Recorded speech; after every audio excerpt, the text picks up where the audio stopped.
வணக்கம். மகிழன் செய்திகள். இன்றைய முக்கிய செய்திகள். புதுச்சேரியில் 4 மணி நேரத்தில் 10 பேர் மூலம் இசைக்கருவிகளை கொண்டு திருமண மேடை அமைக்கப்பட்டது பல்வேறு தரப்பினரிடையே வரவேற்பை பெற்றுள்ளது. புதுச்சேரி காமராஜ் நகர் எழில் நகரைச் சேர்ந்த வெங்கட நரசிம்மன் ஸ்ரீமதி தம்பதியரின் மகள் லட்சுமி பிரபா என்கிற நிவேதிதா. வீணை கலைஞரான நிவேதிதா தனது 12 வயது முதல் வீணை இசைக்க பயிற்சி பெற்று வந்தார். 500க்கும் மேற்பட்ட மேடைகளில் கச்சேரி நடத்தியுள்ளார். அரியாங்குப்பத்தில் இயங்கும் புதுச்சேரி அரசின் பாரதியார் பல்கலைக்கூடத்தில் இசைத்துறையில் பட்டப்படிப்பு இறுதியாண்டு படித்து வருகிறார். இவருக்கும் நாகர்கோவிலைச் சேர்ந்த கோபாலகிருஷ்ணன் என்கிற விசாலுக்கும் திருமணம் நடைபெற்றது. தன்னுடைய திருமண மேடை இசைக்கருவிகளை கொண்டு அமைக்க நிவேதிதா விருப்பப்பட்டார். அதற்கேற்ப வீணை, நாதஸ்வரம், வயலின், மிருதங்கம், கடம், தபேலா, நாதஸ்வரம், ஹார்மோனியம், கித்தார் போன்ற இசைக்கருவிகளை கொண்டு மேடையை அலங்கரிக்க செய்தார். இயற்கை குறித்த விழிப்புணர்வை ஏற்படுத்தும் நோக்கில் வாழை இலை, வாழைக்கன்றுகளுக்கு மத்தியில் இசைக்கருவிகளை வைத்து அலங்கரித்தார். 10 பேரை கொண்டு 4 மணி நேரத்தில் இந்த வித்தியாசமான மேடை தயாரானது. இதன் பின்னணியில் திருமணம் விழா நடைபெற்றது. விழாவிற்கு வந்த உற்றார், உறவினர்கள், நண்பர்கள் என பலரும் இசை மேடை கண்டு வியந்து மணமக்களை வாழ்த்தினர். மேலும் இசை மேடை பின்னணியில் நின்று செல்ஃபி எடுத்துக்கொண்டனர். அருள்மிகு முத்தாலவாளி மாரியம்மன் ஆலய சடல் பிரமோற்சவம் 5ஆம் நாள் உற்சவம் துளுவ வேளாளர் மரபினர் சார்பில் சிறப்பாக நடைபெற்றது. புதுச்சேரி மாநிலம் வெள்ளியனூர் பகுதியில் அமைந்துள்ள அருள்மிகு ஸ்ரீ முத்தாலவாளி மாரியம்மனுக்கு ஆண்டுதோறும் சித்திரை மாத வளர்ப்பறையில் பிரமோற்சவம் நடைபெறுவது வழக்கம். அதன்படி 5ஆம் நாள் திருவிழாவில் காலை அம்மனுக்கு அபிஷேக ஆராதனையும், இரவு வெள்ளியனூர் அருள்மிகு ஸ்ரீ கோகிலாம்பிகை உடனுரை திரு காமேஸ்வரர் ஆலய திருக்குளத்தில் இருந்து அக்னிகரகம் வருகையும், அதனைத் தொடர்ந்து இரவு அம்மன், பரசுராமர், காத்தவராயன் ஆகிய சுவாமிகளின் வீதியுலா நடைபெற்றது. இதில் ஆலய அர்ச்சகர் சிவாச்சாரியர் பூஜைகள் செய்து சுவாமிக்கு தீப ஆராதனை காண்பித்தார். இதில் சிறப்பு விருந்தினராக சட்டமன்ற உறுப்பினர் ரா. சிவா கலந்து கொண்டு கலை நிகழ்ச்சியில் பங்கேற்ற அனைவருக்கும் சால்வை அணிவித்து சான்றிதழ் மற்றும் பரிசு பொருட்கள் வழங்கினார். தொடர்ந்து சுவாமி தரிசனம் செய்தார். மேலும் இந்நிகழ்ச்சியில் உற்சவத்தாரர், துளுவ வேளாளர் மரபினர், திருமதி அனந்தாம்மாள் ஆதீனம் உட்பட திரளான பொதுமக்கள் கலந்து கொண்டு சுவாமி தரிசனம் செய்தனர். விழாவில் அனந்தாம்மாள் ஆதீனம் அறக்கட்டளை தலைவர் செல்வநாதன், மேலும் கலைவாணன், ராஜாராம், சபாபதி, சீனு, ஹரிஹரன் மற்றும் சமுதாய முக்கியஸ்தர்கள் பங்கேற்றனர். விழாவிற்கான ஏற்பாடுகளை கோவில் நிர்வாக அதிகாரி சிவா என்ற சரவணன், திருமதி அனந்தாம்மாள் ஆதீனம் மற்றும் துளுவ வேளாளர் சமூகத்தினர் நிர்வாக கமிட்டி வெகு சிறப்பான முறையில் செய்திருந்தனர்.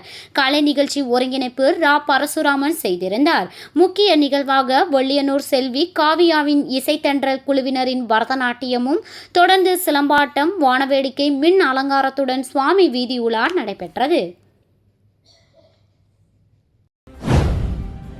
புதுச்சேரி அருகே ஈசிஆரில் தாறுமாறாக மோதி விபத்தை ஏற்படுத்திவிட்டு நிற்காமல் சென்ற காரை போலீசார் விரட்டிச் சென்று பிடித்து வழக்கு பதிந்து விசாரித்து வருகின்றனர். புதுச்சேரியிலிருந்து ஈசிஆர் வழியாக சென்னைக்கு நேற்று முன்தினம் இரவு கருப்பு நிற டெயோட்டா கார் தாறுமாறாக சென்று பெரிய முதலியார் சாவடியில் சாலையில் சென்ற பைக்குகள் மீது மோதிவிட்டு நிற்காமல் சென்றது. தகவல் அறிந்த கோட்டக்குப்பம் சோதனை சாவடியில் போலீசார் பேரிகார்டு வைத்து அந்த காரை நிறுத்த முயன்றனர். அங்கேயும் அந்த கார் ஒரு சிலர் மீது மோதி விபத்தை ஏற்படுத்திவிட்டு நிற்காமல் சென்றது. இந்த விபத்தில் வானூர் அடுத்த வில்வநத்தம் முருகன் 47 வயது, சின்ன முதலியார் சாவடி மணிகண்டன் 40 வயது, புதுச்சேரி கதிர்காமம் பிரபு 45 வயது ஆகிய 3 பேரும் படுகாயம் அடைந்தனர். மரக்காணம் அருகே போலீசார் பொதுமக்களின் உதவியோடு அந்த காரை மடக்கி பிடித்தனர்.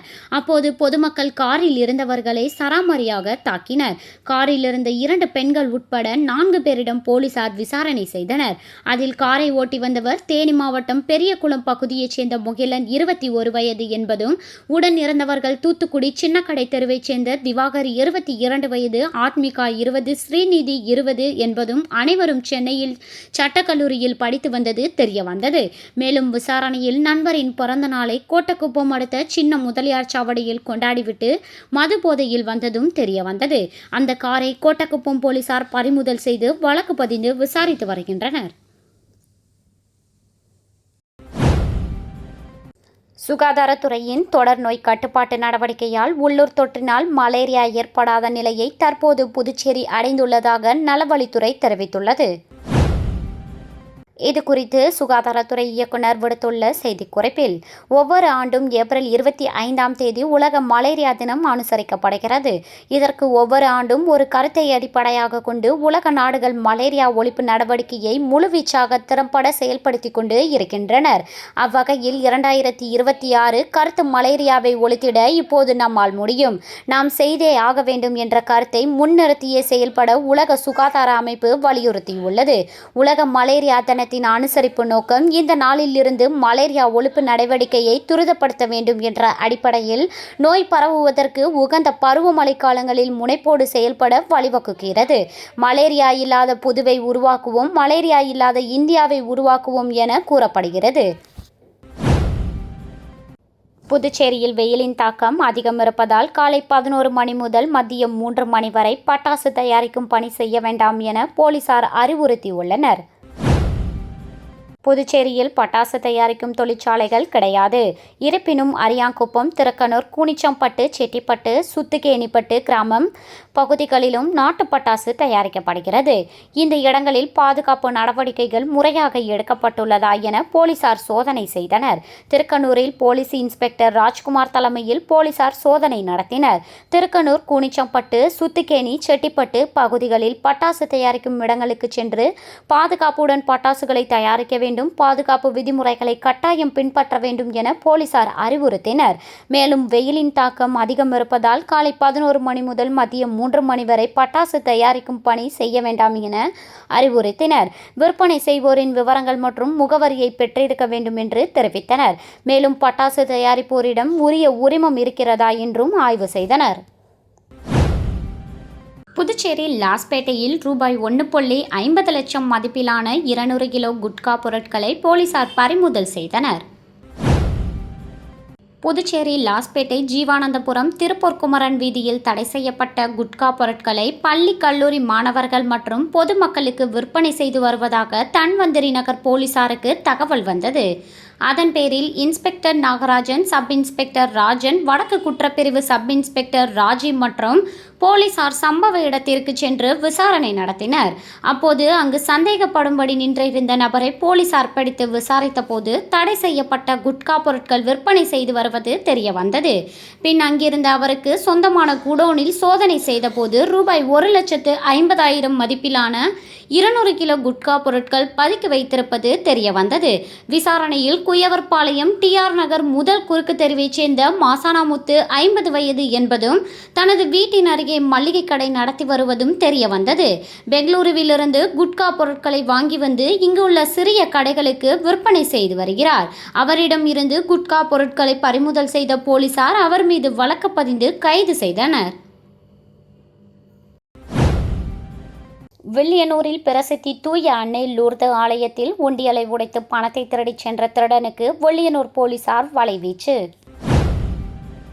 புதுச்சேரி சுற்றுலா தலத்தில் முக்கியத்துவம் வாய்ந்ததாக கருதுகின்ற வில்லியனூர் மாதா கோவிலில் உண்டியலை உடைத்து பணத்தை திருடிச் சென்ற சம்பவம் அப்பகுதியில் பெரும் பரபரப்பை ஏற்படுத்தியுள்ளது. கடந்த 24ஆம் தேதி காலையில் வழக்கம் போல் ஆலயத்தின் வழிபாட்டு தலங்கள் திறக்கப்பட்டது.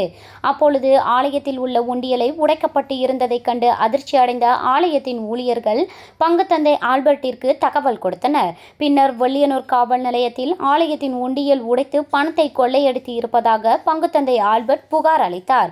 புகாரின் பேரில் வில்லியனூர் போலீசார் சம்பவ இடத்திற்கு வந்து விசாரணை மேற்கொண்டனர். இதில் அப்பகுதியில் பொருத்தப்பட்டிருந்த CCTV கேமராவை ஆய்வு செய்ததில் தமிழக தேர்தல் நடைபெற்ற அன்று 23ஆம் தேதி நள்ளிரவில் மர்ம நபர் ஒருவர் கதவை உடைத்து உண்டியலை உடைத்திருப்பது தெரிய வந்தது. தீவிர விசாரணை மேற்கொண்டதில் ஆலயத்தின் பின் கதவை இரும்பு கம்பியால் உடைத்து உண்டியலை உடைத்து சுமார் 50,000க்கும் மேல் பணம் இருந்திருக்கலாம் எனவும் பல நாட்களாக கண்காணித்து இந்த குற்றச்சம்பவத்தில் ஈடுபட்டதும் போலீசார் விசாரணையில் தெரிய வந்தது. மேலும் திருடனை பிடிக்கும் முயற்சியில் வில்லியனூர் போலீசார் மற்றும் குற்றப்பிரிவு காவலர்கள் தீவிர விசாரணை ஈடுபட்டு வருகின்றனர். எப்பொழுதும் ஆட்கள் நடமாட்டம் இருக்கின்ற அந்த மாதா கோவில் அருகே இதுபோன்ற திருட்டு சம்பவம் நடந்திருப்பது அப்பகுதியின் பொதுமக்களிடையே பெரும் அச்சத்தையும் பரபரப்பையும் ஏற்படுத்தியுள்ளது. கரியமாணிக்கம் திரௌபதி அம்மன் ஆலயத்தில் தீமிதி திருவிழா சிறப்பான முறையில் நடைபெற்றது. புதுவை நெட்டப்பாக்கம் அருகே உள்ள கரியமாணிக்கம் கிராமத்தில் எழுந்தருளியுள்ள திரௌபதி அம்மன் ஆலயத்தில் நடைபெற்ற தீமிதி திருவிழாவில் திரளான பக்தர்கள் கலந்து கொண்டு தீமிதித்து தங்கள் நேர்த்திக் கடனை செலுத்தினர். சித்திரை மாதம் 9ஆம் தேதி கொடியேற்றத்துடன் திருவிழா தொடங்கியது. தொடர்ந்து அர்ச்சுனன் திரௌபதி அம்மன் திருக்கல்யாணம் நடைபெற்றது. முக்கிய நிகழ்வாக பூங்கரம் புறப்பாடு நடைபெற்று தீமிதி திருவிழா மாலை 6 மணி அளவில் நடைபெற்றது. இரவு திரௌபதி அம்மன் சிறப்பு அலங்காரத்தில் ஜோடிக்கப்பட்டு வீதியுலா நடைபெற்றது. விழாவில் கலந்து கொண்ட அனைவருக்கும் அன்னதானம் வழங்கப்பட்டது. விழாவிற்கான ஏற்பாடுகளை முன்னாள் MP தன்ராஜ் குடும்பத்தினர் மற்றும் முக்கிய பிரமுகர்கள் சண்முகம், குணாநிதி, சேகர், ஸ்ரீதர், சுந்தரமூர்த்தி, ரகு உட்பட ஊர் பொதுமக்கள் செய்திருந்தனர். மறுநாள் அம்மனுக்கு மஞ்சள் நீராட்டு விழா சிறப்பான முறையில் நடைபெற்றது.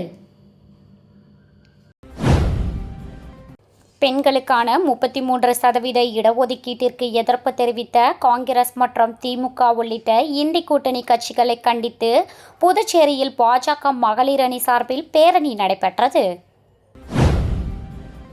புதுச்சேரி மறைமலையடிகள் சாலையில் உள்ள சுதேசி மில் அருகில் இருந்து புறப்பட்ட ஊர்வலத்திற்கு மகளிர் அணி மாநில தலைவர் தாமரைச்செல்வி தலைமை தாங்கினார். மகளிர் அணி பொறுப்பாளர் ஜெயந்தி, மாநில துணைத் தலைவர் ஜெயலட்சுமி, ஆடலரசன் முன்னிலை வகித்தனர். பேரணியை கட்சியின் மாநில தலைவர் ராமலிங்கம் துவக்கி வைத்தார். சபாநாயகர் செல்வம், அமைச்சர் நமச்சிவாயம் சிறப்பு அழைப்பாளர்களாக கலந்து கொண்டனர். மேலும் மாநில பொதுச் செயலாளர்கள் மோகன்குமார், லட்சுமி நாராயணன், MLA-க்கள் செல்வம், தீப்பாய்ந்தான், முன்னாள் MLA-க்கள் அசோக் பாபு, விக்ரமன், மாநில துணைத் தலைவர்கள் பாஸ்கர், அமாவாசை, பழனி உள்ளிட்டோர் கலந்து கொண்டனர். பேரணி மலைமலையடிகள் சாலை வழியாக பழைய பஸ் நிலையம் அருகில் உள்ள அண்ணா சிலையை சென்றடைந்தது. பேரணியில் பங்கேற்ற ஆயிரக்கணக்கான பெண்கள் மகளிர் மசோதாவிற்கு எதிர்ப்பு தெரிவித்த எதிர்க்கட்சிகளை கண்டித்து கோஷங்களை எழுப்பினர். புதுச்சேரியில் டிஜிட்டல் அரெஸ்ட் செய்துள்ளதாக கூறி லாஸ்பேட்டையைச் சேர்ந்த மூதாட்டியிடம் 1 கோடி ரூபாய் மோசடி செய்யப்பட்டுள்ளது. புதுச்சேரி லாஸ்பேட்டையைச் சேர்ந்த மூதாட்டியை 20 நாட்களுக்கு முன் வாட்ஸ்அப்பில் தொடர்பு கொண்ட மர்ம நபர் மும்பையிலிருந்து CBI போலீஸ் அதிகாரி பேசுவதாகவும், சைபர் பண மோசடி செய்த குற்றத்தில் நீங்கள் ஈடுபட்டுள்ளதால் டிஜிட்டல் அரெஸ்ட் செய்துள்ளதாகவும் மிரட்டியுள்ளார். மேலும் இது தொடர்பாக வழக்கு பதிவு செய்யாமல் இருக்க குறிப்பிட்ட தொகை வேண்டும் என கூறியுள்ளார். இதை நம்பிய மூதாட்டி தன் நகைகளை அடகு வைத்தும் வீட்டில் இருந்த பணத்தை சேர்த்து பல்வேறு தவணைகளாக 1 கோடி ரூபாயை மர்ம நபர் கூறிய வங்கிக் கணக்கில் செலுத்தியுள்ளார். அதன் பிறகு சைபர் மோசடி கும்பலிடம் பணத்தை இழந்தது அவருக்கு தெரிய வந்தது. இதேபோல் முத்தியால்பேட்டையைச் சேர்ந்த ஏற்றுமதி வணிக நிறுவனம் நடத்தி வரும் நபர் ஃபேஸ்புக்கில் குறைந்த விலைக்கு முட்டைகள் விற்பனை தொடர்பான விளம்பரத்தை பார்த்துள்ளார். பின் அதில் இருந்த மொபைல் போன் எண்ணை தொடர்பு கொண்டு முட்டைகளை வாங்கிக் கொள்வதாக கூறியுள்ளார். எதிர்முனையில் பேசிய மர்ம நபர் முன்பணம் அனுப்புமாறு கூறியுள்ளார். இதை நம்பி மர்ம நபருக்கு 65,000 ரூபாய் அனுப்பி ஆர்டர் செய்துள்ளார். ஆனால் ஆர்டர் செய்த முட்டைகள் எதுவும் வீட்டிற்கு வரவில்லை. அதன் பின் மர்ம நபரை தொடர்பு கொள்ள முடியவில்லை. இதற்குறித்த புகார்களின் அடிப்படையில் சைபர் கிரைம் போலீசார் வழக்கு பதிந்து விசாரித்து வருகின்றனர். இத்துடன் மகிழன் செய்திகள் நிறைவடைந்தன. நன்றி.